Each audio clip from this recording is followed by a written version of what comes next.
hablando de una patología que es relativamente frecuente, pero que la mayoría de las veces se diagnostica por casualidad, o sea, se diagnostica por medio de una imagen radiográfica, ¿no?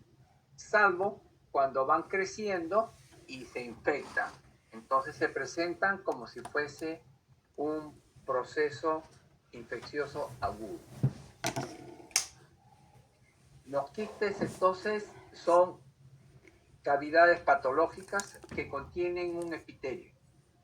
El contenido de este epitelio puede ser líquido, puede ser semilíquido, y conforme este epitelio va aumentando, la cápsula va presionando el interior del hueso y el quiste va creciendo. Se le dice odontógeno o odontogénico porque deriva del epitelio producido durante el desarrollo de las piezas dentarias.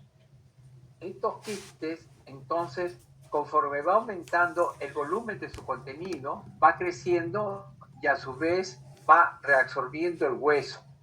Y como va reabsorbiendo el hueso, es posible que haya una solución de continuidad, o sea, un pequeño espacio, y al ponerse en contacto con la cavidad bucal, que es una cavidad séptica, son susceptibles de infectarse. Entonces, cuando se diagnostican clínicamente, usualmente es como un quiste infectado.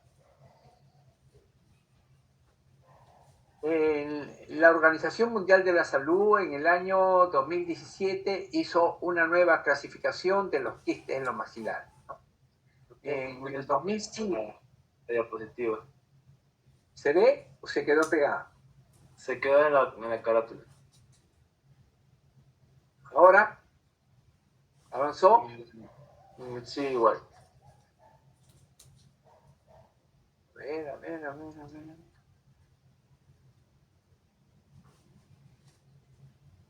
¿Ven esta diapositiva? Ahora sí avanzó. Ya, entonces creo que vamos a tener que verla pequeño. Vamos a ver si grande se ve. Ya les decía que los quistes son cavidades patológicas que tienen epitelio y se le llama odontógenos porque nacen en el interior de los maxilares. ¿Avanzó?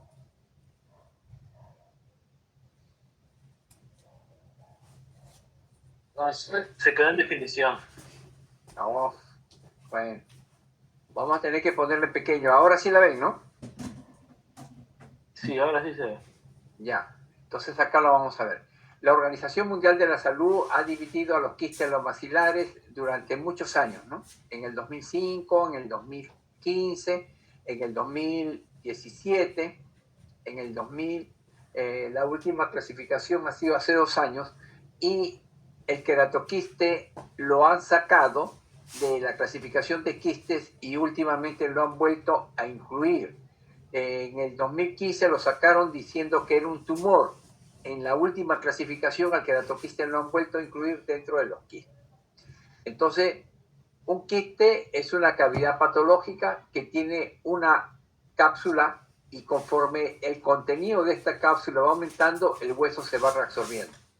En este ejemplo, ustedes ven una imagen en la cual se han hecho, por ejemplo, restauraciones en piezas dentarias, pero si no se ha tenido la precaución de solicitar una radiografía panorámica, no se ha percatado que esta cavidad era pequeña y que ha ido creciendo porque el quiste tiene un crecimiento lento, tan lento que el paciente que padece el quiste no se percata que tiene un quiste. Inclusive se ha hecho un tratamiento de conducto, pero parece que todo hubiera sido solo con periapicales. Entonces, la importancia de tener una panorámica es que nosotros podemos diagnosticar este quiste pequeño, ¿no?, cuando está de este tamaño, ¿no? Si llegan a crecer lo suficientemente, pueden producir fractura patológica. El tratamiento de los quistes es quirúrgico, se hace un colágeno y, como ustedes ven, debajo del hueso, que usualmente está adelgazado, ¿no?, se encuentra la membrana quística. Este quiste se enuclea, o sea, se retira, y la cavidad quística se regulariza el hueso, se hace el tratamiento para volver a colocar la sutura. Siempre que se retira un quiste, este debe ser enviado a anatomía patológica. Lo mismo que el hueso que lo cubre. Este es el hueso que ya estaba adelgazado, pero tanto los tejidos blandos como los tejidos duros deben ser enviados a anatomía patológica para que verdaderamente nos diga la estirpe histológica de esta lesión, ¿no? Que puede ser un quiste, que puede ser un quiste dentígeno, que puede ser un queratoquiste, que puede ser un ameloblastoma uniquístico, que puede ser un mixoma uniquístico. O sea, fíjese todas las posibilidades que puede haber en esta lesión. Quiere decir que radiológicamente no se puede distinguir exactamente qué lesión puede ser, pero se sospecha por frecuencia.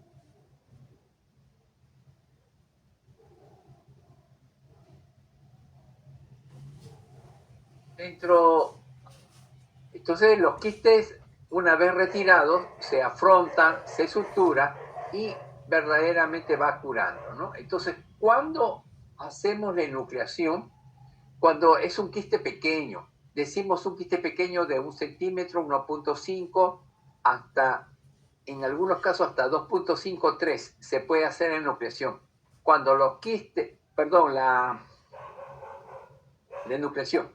Cuando los quistes son grandes, o sea, son de más de 3 centímetros, lo que se hace es la marsupialización. Entonces, volviendo al tratamiento. El tratamiento de los quistes es quirúrgico. Básicamente dos modalidades: enucleación cuando son pequeños y marsupialización cuando son grandes. Pequeño, menos de 3 centímetros, grande, más de 3 centímetros. Los quistes más frecuentes que vamos a encontrar es el quiste periapical, que está asociado al periápice de las piezas dentarias. Entonces, los quistes, de manera muy general, lo podemos clasificar en los que vienen del epitelio que forma el diente, se llama ontogénico, siendo el más frecuente el quiste radicular o periapical, el quiste dentígeno, el quiste residual, el periodontal y el queratoquiste ontogénico. Los no ontogénicos son los quistes del conducto incisivo, el glóbulo maxilar y el mandibular medio.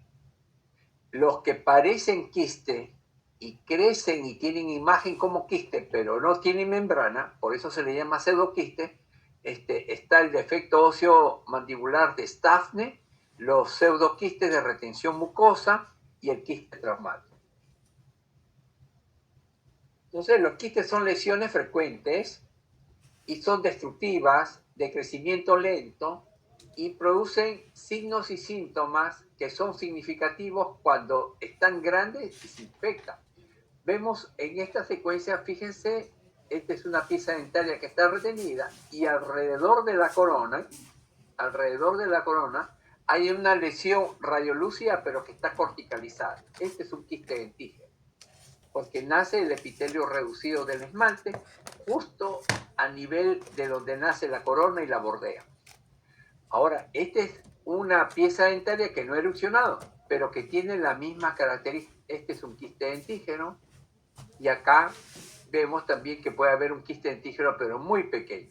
Entonces, el quiste dentígeno nace el epitelio reducido del esmalte y puede tener un crecimiento considerable que puede abarcar toda lo que es la rama ascendente. En este caso se hace la enucleación, se extrae la pieza dentaria y se extrae el quiste. En este caso, que es grande, se hace la marsupialización, se hace un pequeño orificio para que el contenido del quiste vaya saliendo.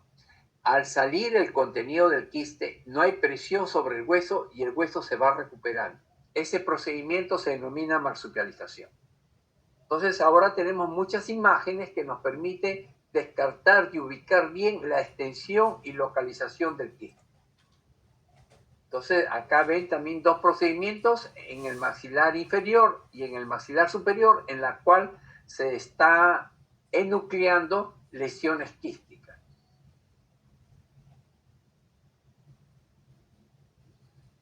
Fíjense la gran destrucción de hueso que tenemos que realizar nosotros, o sea, la osteotomía, para poder retirar esta pieza dentaria. Si esta lesión está asociada a una pieza retenida, lo más probable, esta es la parte radicular, que esto sea un quiste dentígero. Los quistes dentígeros pueden alcanzar gran crecimiento y pueden ser bastante agresivos, ¿no? Se presentan en diferentes formas, pueden ser uniloculares, pueden ser multiloculares, ¿no? Y van destruyendo el hueso conforme van creciendo.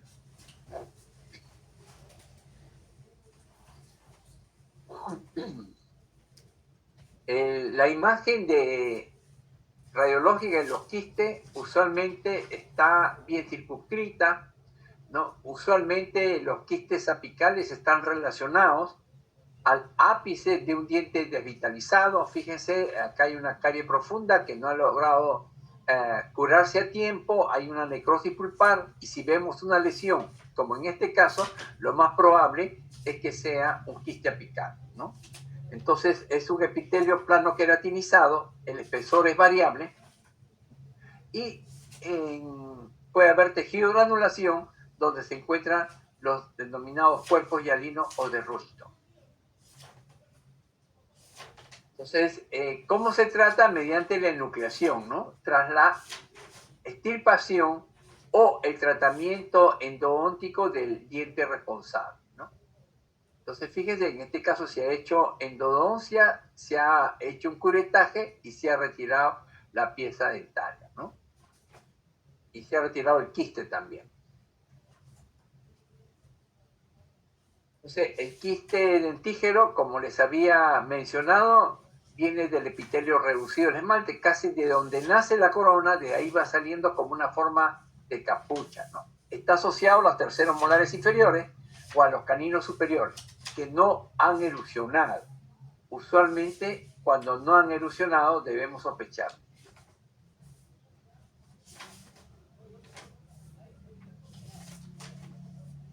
Usualmente es asintomático, produce dolor o tumefacción si es grande o se inflama y puede estar asociado a una pieza dentaria.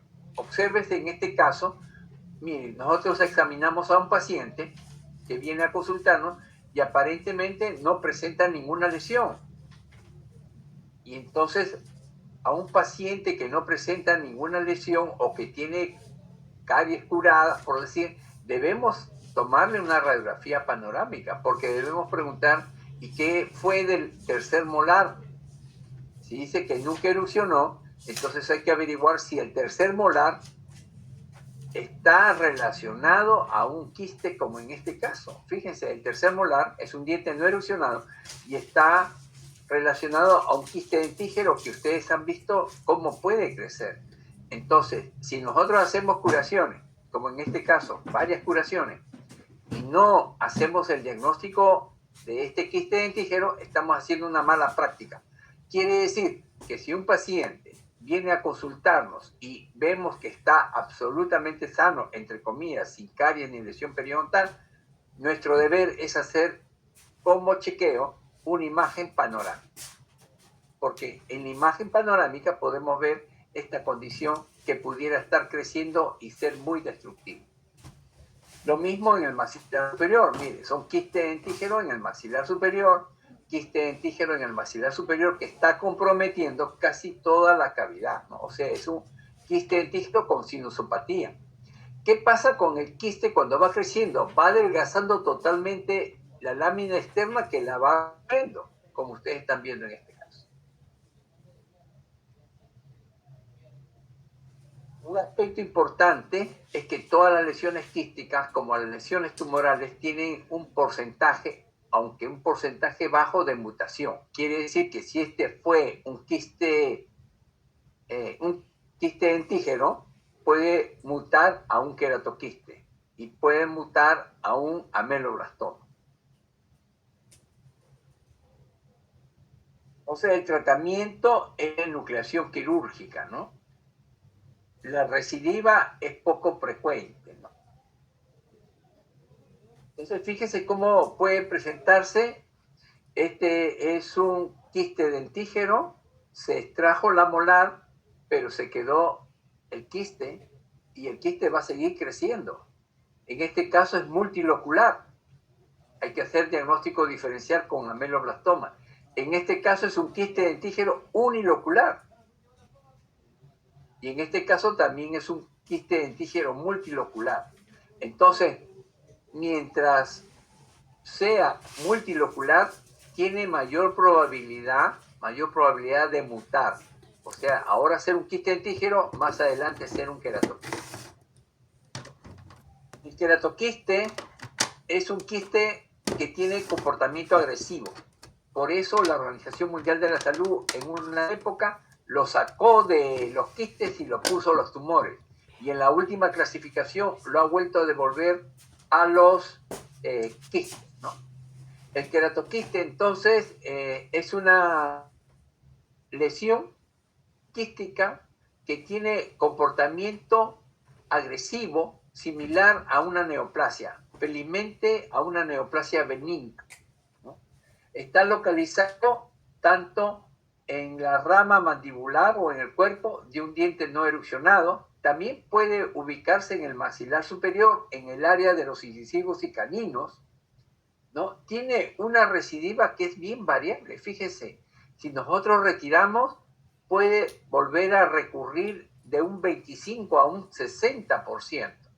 Entonces, todo esto tenemos que nosotros mencionar al paciente. De la misma manera que habíamos mencionado, puede ser unilocular o puede ser multilocular. Cuando es multilocular, tiene mayor probabilidad de recidiva. Entonces, fíjense, este es un quiste dentígero, por lo que aparentemente hay una pieza dentaria, pero nosotros no estamos seguros hasta que patología nos diga si verdaderamente su epitelio corresponde a un quiste dentígero o es un queratoquiste. Hay que acordarse que cuando una lesión está asociada a una raíz y va reabsorbiendo la raíz, o sea, va produciendo lo que se llama rizólisis, sabemos que la lesión es más agresiva.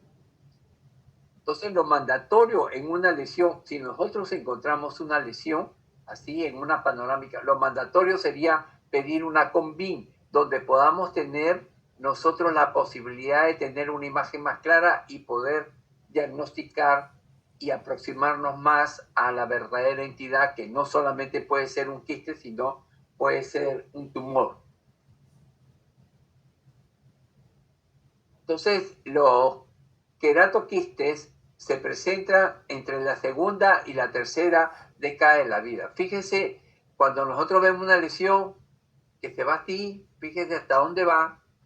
Entonces, lo que nosotros vamos a sospechar, en primer lugar, es que sea por frecuencia un queratoquiste. Y miren en esta radiografía de reconstrucción, en esta imagen de reconstrucción, fíjense hasta dónde está el queratoquiste.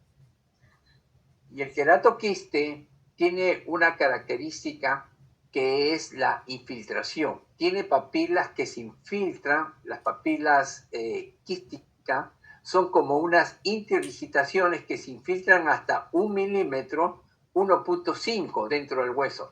Quiere decir que si nosotros cureteamos y retiramos todo esto, es probable que algunas infiltraciones queden, por eso que tiene gran cantidad y posibilidad de recidir.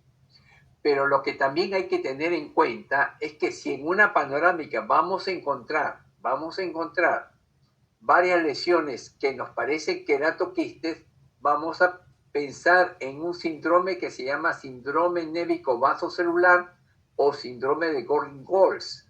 Es un síndrome autosómico dominante, ¿no? Entonces, ¿qué va a caracterizar este síndrome? Va a caracterizar múltiples queratoquistes, múltiples carcinomas de células basales, costillas bífidas, calcificación de la hoz del cerebro, disqueratosis palmoplantar, múltiples quistes epidermoides, ¿no? Abombamiento frontal, hipertelorismo, fibromas ováricos, meduloblastoma, metacarpianos aportados. Entonces, fíjese, miren, el cuello de esta persona se ven múltiples nevus. Estos nevus nos pueden hacer sospechar de que pudiera tener un síndrome nevoide vasocelular y sería importante tener una panorámica de esta paciente. Esta es una paciente también que va a consultar a un especialista en piel por estos nevus, ¿no? pero debemos en estos casos indicar una radiografía panorámica porque puede tratarse de un síndrome nevoide vasocelular, como en este caso, miren, hay un quiste aquí, otro quiste acá, otro quiste por acá. Entonces, miren, un quiste por aquí. Todos estos quistes de retención nos confirman, mejor dicho, todos estos queratoquistes múltiples nos están haciendo sospechar de un síndrome de Gorlin-Goltz. Entonces, en el Gorlin-Goltz, la edad promedio es de 5 a 30 años. El diagnóstico se establece por los criterios mayores o criterios menores, ¿no? ¿Y cuál es la característica que puede tener muchos nevus vasocelulares, que son carcinomas, y también carcinomas nevoides de células basales? Entonces, fíjense, encuentran estos pips o hoyuelos, estos hoyuelos en las palmas, igual que múltiples pigmentaciones de color marrón, estos nevus que se observan en la piel, la calcificación, fíjense, la hoz del cerebro está calcificada, miren acá, está calcificada, costillas bífidas, fíjense en esta parrilla tostada, hay dos costillas que nacen de uno, miren aquí también, sigan esta costilla y se va transformando en dos. Estas costillas bífidas es característica de este síndrome y múltiples queratoquistes. Y los criterios mayores son múltiples queratoquistes, dos o más carcinomas vasocelulares, costillas bífidas, los hoyuelos palmoplantares. Entonces, miren, este es otro caso de síndrome de Gorlin-Goltz, múltiples queratoquistes.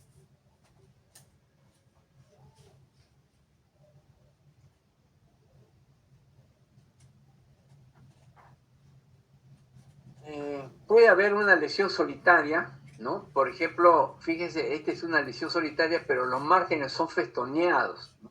Eso también ya nos da la sospecha de que puede ser una lesión queratoquística. O puede haber una imagen radiolúcida que puede ser multilocular y poliquística, que también nos hace sospechar que pudiera ser lesión queratoquística. El tratamiento, en primer lugar, es la enucleación quística, ¿no? Puede haber necesidad de resección y cuando son muy grandes lo que se hace es la marsupialización, ¿no? Para tratar de disminuir el tamaño. La recidiva puede estar presente al año, a los 2 años, a los 5 años, a los 10 años. Ya ha habido casos que nosotros hemos podido ver que después de 15, inclusive 20 años, puede haber recurrencia. Después de hacer la enucleación, lo que nosotros hacemos es el pulido del hueso para poder retirar todas las proyecciones intraepiteliales que pueden penetrar al hueso 1.5 a 1 milímetro y que pueden ser causa de la recurrencia. Entonces, fíjense, después que se hace la enucleación, se hace un raspado de toda esta zona y se coloca una solución que se llama solución de Carnoy. La solución de Carnoy es un fijador que se utiliza para evitar la recidiva, ¿no? Es una solución que se introduce con una gasa por aproximadamente 1 a 2 1 minuto a 1 minuto y medio y luego se hace un lavado profuso.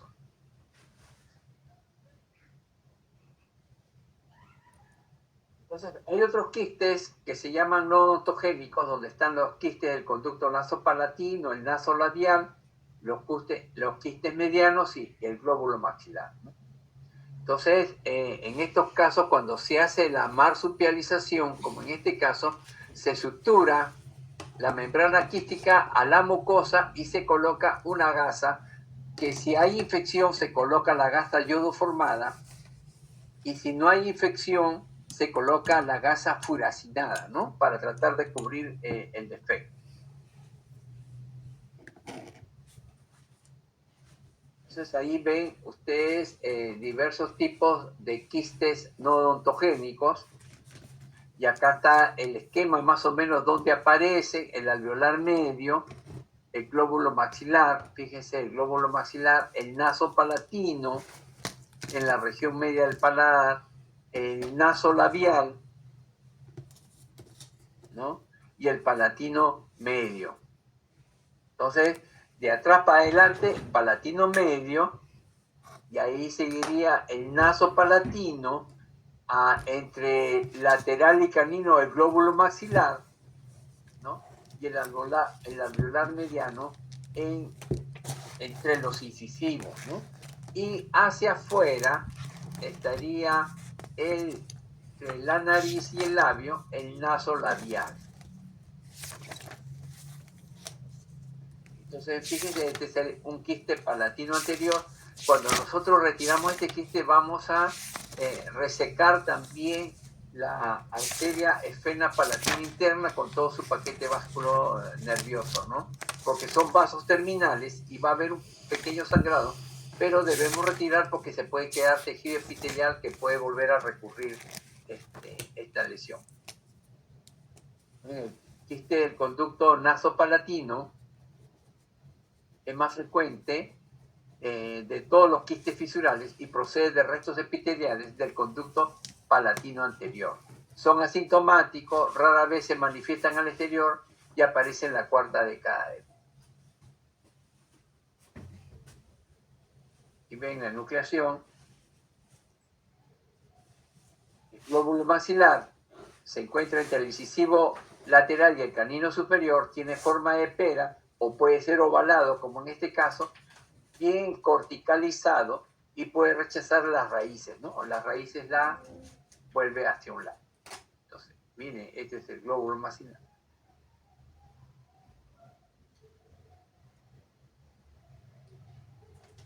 Entonces, se le reconoce como un auténtico quiste fisurario procedente de restos epiteliales tras la fusión de los procesos globular y maxilar.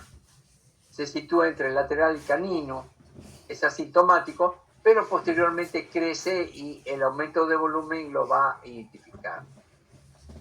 Entonces acá también ven uno, fíjese cómo se ha rechazado las raíces tanto del canino como del lateral, y este quiste va creciendo por un aumento de volumen, ¿no? Es muy fácil de reconocer el glóbulo maxilar. El palatino medio, ¿no? Restos epiteliales de la fusión de los dos procesos palatinos, más posterior al quiste del conducto incisivo, radiográficamente área radiolucia en el palo. El palatino medio está más próximo a los incisivos. Fíjense el tamaño que puede alcanzar cuando no es diagnosticado a tiempo.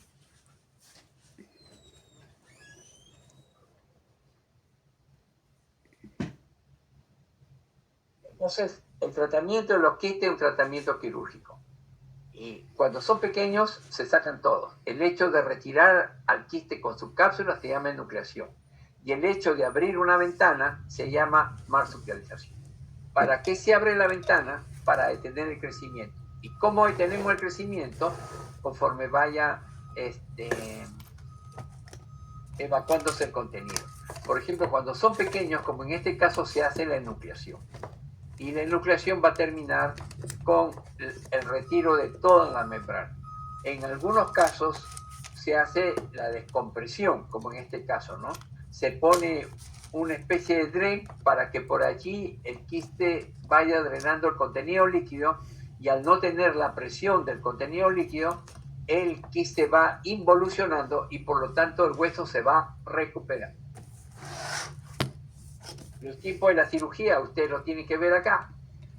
Antes de la incisión, el despegamiento del colgajo, osteotomía, la maniobra quirúrgica especializada, limpieza, sutura y el retiro de la sutura. Recuerden que todo tejido que nosotros extirpamos debe ser enviado a anatomía patológica, porque anatomía patológica es lo que nos va a decir exactamente la estirpe de la lesión. Fíjense, este es doctor Parch, ¿no? El doctor Parch es el que habló ya hace muchos años de lo que es la descompresión de los quistes odontogénicos. Entonces, él ideó este método que es bien antiguo, pero que todavía se sigue utilizando, ¿no? Entonces, fíjense, este es un tutor que permite la descompresión, que se puede colocar allí, tanto en el maxilar superior como en el maxilar inferior. Entonces, ¿qué es lo que hace? Hace que el contenido vaya saliendo y que este quiste grande se transforme en un quiste pequeño, porque al no tener el líquido que presiona el hueso va recuperando y va llegando a transformar en una pequeña lesión. Cuando está pequeño, entonces se hace la enucleación. Entonces, los tratamientos de los quistes son dos, ¿no es cierto? El tratamiento de los quistes es la enucleación y la marsupialización para ser más pequeño, y una vez que es más pequeño, se hace enucleación. Entonces, repitiendo, el tratamiento es tratamiento quirúrgico, enucleación cuando es pequeño y marsupialización más enucleación. O sea, la marsupialización, una vez que se ha hecho pequeño, va a terminar con una enucleación.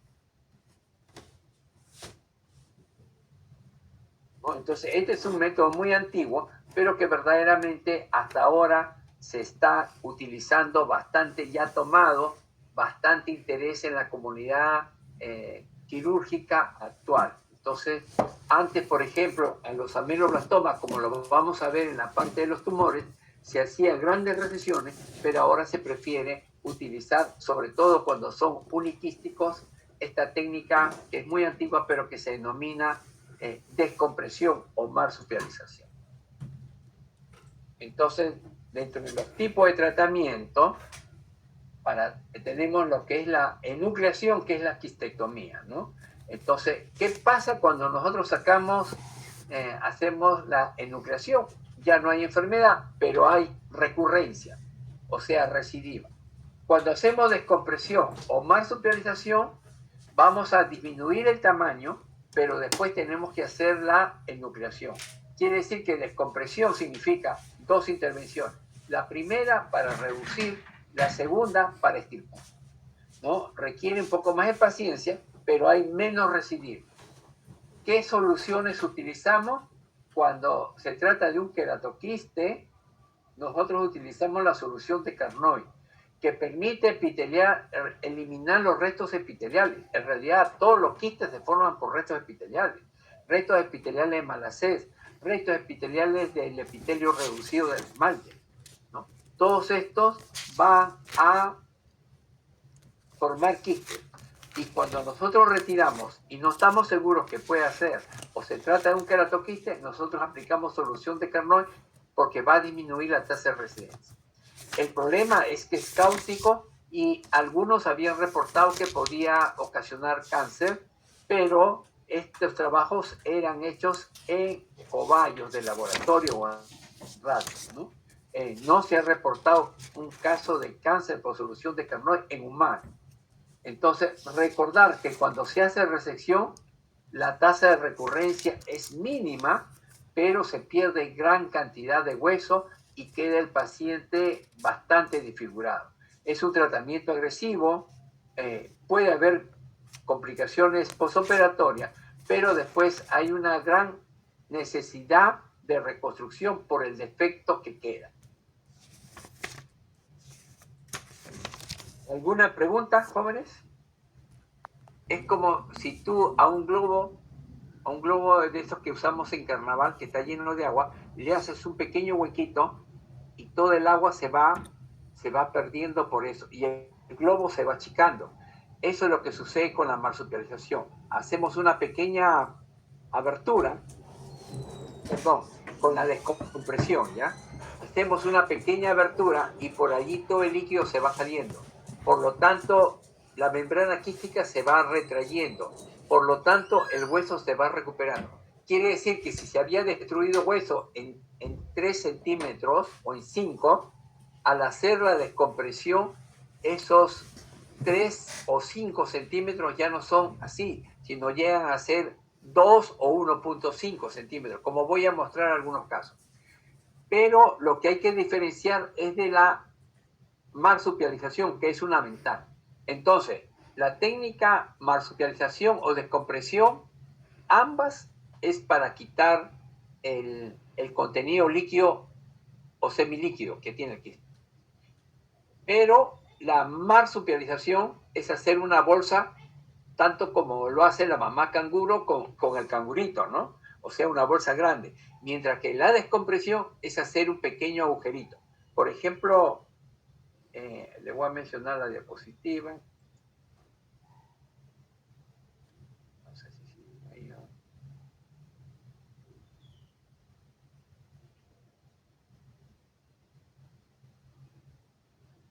Esto de acá es enucleación, ¿no? Pero cuando nosotros vemos un tutor, todas estas son enucleaciones.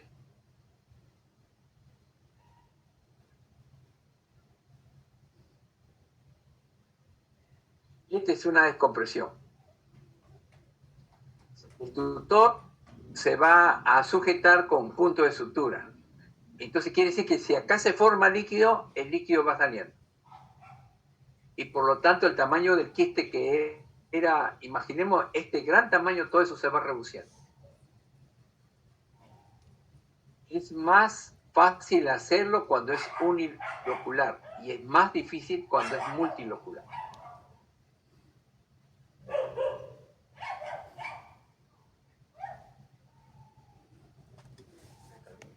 Es una descompresión. Acá también. Se pone un tutor pequeño y se hace descompresión. Es una descompresión. Si fuera marsupialización sería hacer una ventana grande. El problema es que cuando se hace una marsupialización se tiene que poner un tutor de acrílico como una tapa.